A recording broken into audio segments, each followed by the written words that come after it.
Wisconsin Governor Tony Evers has called for a special session of state lawmakers so he can get two of his sociopathic gun control laws rammed through in complete abeyance of his oath to the Constitution. I'm not really going to cover the content of these laws other than peripherally because I want to focus on how the news is portraying this. A day that was supposed to be focused on gun control in the Wisconsin legislature will now turn into a night as Republican leaders hold off on the special session to focus on other items on their agenda. So in other words, they want to get on with the business of real lawmaking instead of a pair of unconstitutional bills that have never ever worked anywhere else they've ever been tried. Gee. Okay, I don't imagine that what the Republicans want to pass is much better, but it's gun control that's the issue today. But you see where I'm going with this. Democrats are lily-white, saintly unicorn priests. Republicans are horrible, obstructionist goblins. This special session, demanded by Governor Evers, was supposed to address two gun control measures. The first would require universal background checks for most handgun purchases.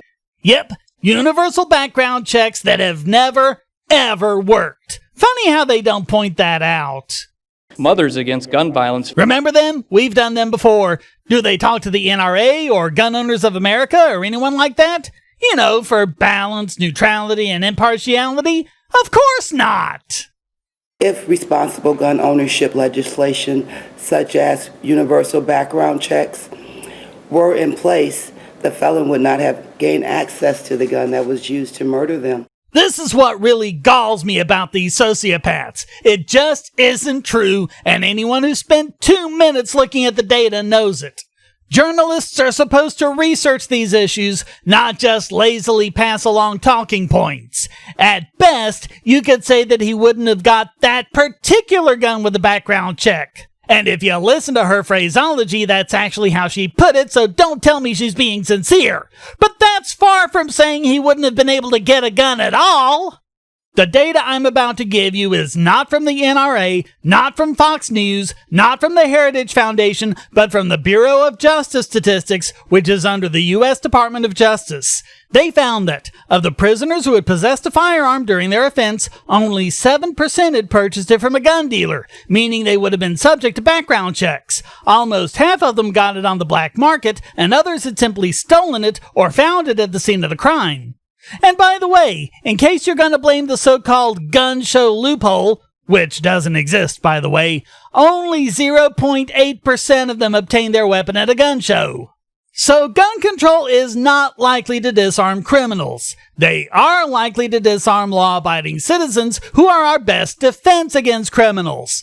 I don't have to show the statistics on that yet again, do I?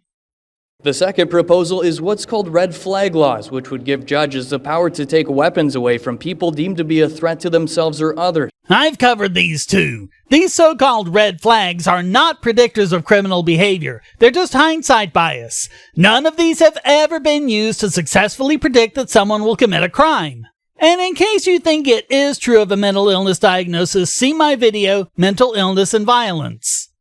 And yet, there's no mention of those facts in this news report. It's just assumed that they work, and so how horrible are these Republicans for opposing them?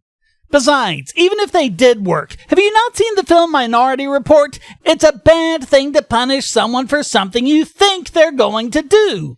It's actually not a new idea. It was termed pre-crime by science fiction writer Philip K. Dick in his short story, which was the basis for the film. George Orwell had a similar concept in 1984, but the concept didn't originate in science fiction. It dates back to 19th century positivists who were calling for the punishment of people who were born criminals, including punishments such as indefinite confinement, castration, and even execution.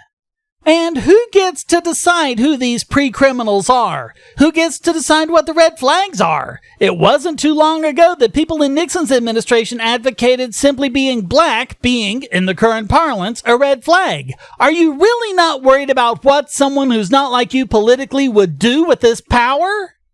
By the way, I don't normally do this, but in this case, I just have to read out the news channel's description in their YouTube video. Wisconsin Republicans were poised to dodge the Democratic governor's call to pass a pair of gun control bills during a special session Thursday, brushing aside advocates' demands to take action before more people die. Well, there's nothing like an unbiased news media, and this is nothing like an unbiased news media. Hey, thanks for watching. Please hit like and subscribe and keep these videos coming by donating, becoming a subscriber and getting special benefits, or even for free with airtime. And check out all the great content here, like this video selected just for you.